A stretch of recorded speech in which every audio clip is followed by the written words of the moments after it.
किसी bank deposit में nominee क्या उस पैसे का मालिक होता है?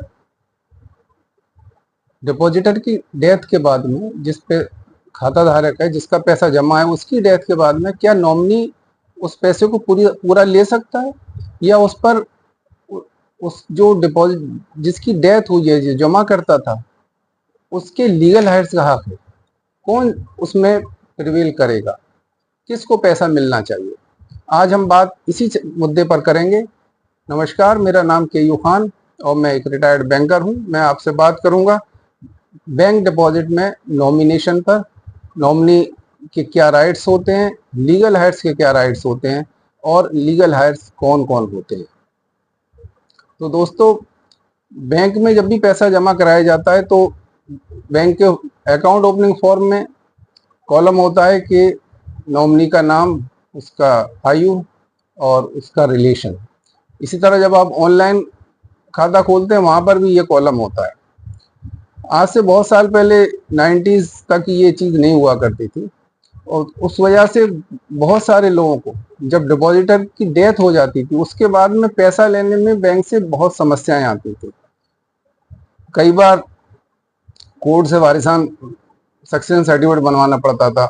उसमें एक लंबी प्रक्रिया होती है, उसमें भाग दौड़ भी होती है, और उसके बाद में एक लंबा टाइम भी लगता है। कई बार होता है कि एक दूसरे का विवाद की वजह से वो पैसा नहीं मिल पाता था। तो सरकार ने इसमें कानून लाया था और उसमें ही नियम बनाया था कि जमा करता किसी भी अकाउंट में अपने किसी व्यक्ति को, अपने परिवार के व्यक्ति को या किसी भी व्यक्ति को नॉमिनी बना सकता है, ताकि उसकी डेथ के बाद में जो पैसा निकालने में जो समस्याएं आती हैं वो ना आए, और बैंक सीधे उस व्यक्ति को जो नॉमिनी है उसको पैसा दे दे। लेकिन इसके बाद ये बहुत जगह इश्यूज आने लगे, आप लोगों के भी संज्ञान में होगा, बहुत सारे इश्यूज आए कि जहां पर किसी व्यक्ति के परिवार में 2 या 3 बच्चे हैं, उसने एक बच्चे के नाम नॉमिनेशन करा दिया, क्योंकि बैंक में जो बैंक डिपॉजिट में नॉमिनेशन होता है वो एक ही के नाम हो सकता है, 2 या 3 नामों से नहीं होता है। तो उसने अपने बच्चे के नाम नॉमिनेशन करा दिया, जो उसके पास रहता उसके नाम करा दिया, या जो जिसको वो ज्यादा पसंद करता, लाइक करता, उसके नाम करा दिया, या ये सोच के कि ये भागदौड़ ज्यादा कर लेगा उसके नाम नॉमिनेशन करा दिया। तो बाद में उनकी डेथ के बाद में तो जिसके नाम नॉमिनेशन हुआ वो बच्चा ही समझने लगा ये पैसा तो मेरा ही, और उसमें विवाद भी होने लगे और बहुत सारी समस्याएं आई, क्योंकि लीगल हाइट्स जो थे और बेटे हैं वो भी, उनका हक बनता है, वो मांगते कि भाई हमें भी मिलना चाहिए, हमारे पिताजी का पैसा है, हमारी माताजी का पैसा है। तो इसमें बाद में कोर्ट की रूलिंग आई, कोर्ट ने ये निर्देश दिया और अपने जजमेंट में बताया कि जो नॉमिनी होता है वो एक ट्रस्टी है। ट्रस्टी मीन्स एक केयर टेकर। वो उसकी जिम्मेदारी ये है कि वो पैसा बैंक से जाके निकालेगा, वो तमाम वैसी लीगल परेशानियों से बचने के लिए एक सीधा रास्ता बनाएगा कि वो जाके बैंक से पैसा निकालेगा, जो फॉर्मेलिटी होती है, डेथ सर्टिफिकेट सबमिट करेगा और अपना आइडेंटिटी देगा, उसके बाद में वो पैसा वो निकाल लेगा। उसके बाद में वो पैसा इक्वली उसको लीगल हाइट्स में डिस्ट्रीब्यूट करना होगा। अब लीगल हाइट्स क्या होते हैं थोड़ा ये समझ लें।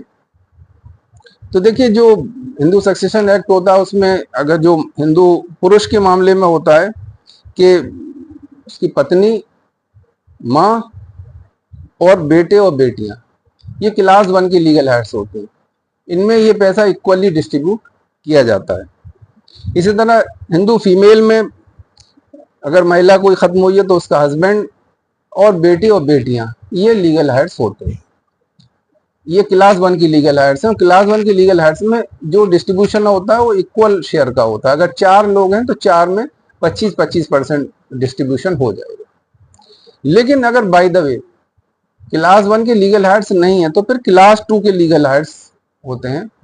तो जैसा अभी आप इसमें देख रहे हैं चार्ट में, क्लास 2 में ब्रदर, सिस्टर और फादर, ये मेन होते हैं जो क्लास 2 के लीगल हाइट्स होते हैं।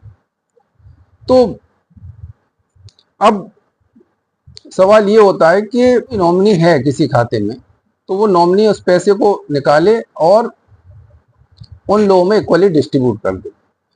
अब सवाल ये होता है कि अगर वो डिस्ट्रीब्यूट नहीं करता है अब मान लीजिए कोई फैमिली के बाहर का, उन्होंने किसी थर्ड पर्सन को नॉमिनी कर दिया जो फैमिली का मेंबर नहीं है, वो लीगल हायर नहीं है, तो कानूनी उसका कोई अधिकार नहीं उस पैसे पर। उसका अधिकार है सिर्फ और सिर्फ उनके लीगल हायर्स का, जो जिन केस में वसीयत की गई, रजिस्टर्ड विल है किसी व्यक्ति के फेवर में, तो वहां नॉमिनेशन प्रिवेल नहीं करेगा, वहां रजिस्टर्ड विल जिसके फेवर में की गई वहां उसको भुगतान मिल जाएगा। लेकिन जहां पर विल नहीं है और नॉमिनेशन है, वहां पर नॉमिनी पैसा निकालेगा और वो लीगल हायर्स में सब में डिस्ट्रीब्यूट करेगा। अगर सपोज करें उसमें एक वो भी लीगल हायर है तो एक शेयर उसका भी होगा। अब अगर कोई बाहर की फैमिली के बाहर का कोई व्यक्ति को बना दिया गया, उन्होंने बना दिया जिस व्यक्ति का डिपॉजिट था नॉमिनी, तो उसका सिर्फ अधिकार इतना ही है कि वो पैसा निकाल के और उनमें डिस्ट्रीब्यूट कर दे, वो उस पैसे का कभी भी मालिक नहीं हो सकता। अब सवाल ये कि वो पैसा वो तो ले गया उस पैसे को, अब लीगल हायर्स क्या करें? तो लीगल हायर्स पर रिकॉर्ड्स है, वो कोर्ट के थ्रू जाकर उसके खिलाफ मुकदमा करके और पैसा वसूल कर सकते हैं। वो पैसा उनको मिलेगा, कोर्ट उनको पैसा दिलाएगा। तो अगर ऐसी कोई समस्या है और आप लोगों के कहीं आपको लगता है कि कहीं ये आपको जो नॉमिनी है उसने पेमेंट नहीं किया है या पेमेंट नहीं कर रहा है, तो वहां पर आप जो है कोर्ट के माध्यम से वो पैसा उससे वसूल कर सकते हैं। इसमें और भी कोई अगर आपको क्वेश्चन हो, प्रश्न हो, तो आप कमेंट बॉक्स में इसमें लिख सकते हैं, मैं आपको उसका जवाब दूंगा। और इसका उद्देश्य मेरा सिर्फ यही था कि जो लोग सिर्फ नॉमिनेशन की वजह से जिनके को पैसा नहीं मिल पाया, नॉमिनी ने अकेला पैसा रख लिया, बाकी भाइयों को बहनों को नहीं दिया, तो वहां पर उनको ये नॉलेज होनी चाहिए कि नॉमिनी पिताजी ने किया था तो उन्होंने आपका हक नहीं मारा था, हक सभी का बरकरार रखा था।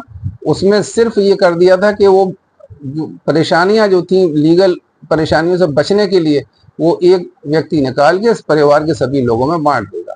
तो अगर आप लोगों के साथ या आप किसी के साथ ये समस्या आई हो तो वो आप उसमें अपने वकील से संपर्क करके, अपने कानूनी सलाहकार से संपर्क करके उसमें उस व्यक्ति के खिलाफ कानूनी कार्रवाई कर सकते हैं और अपना पैसा वसूल कर सकते हैं।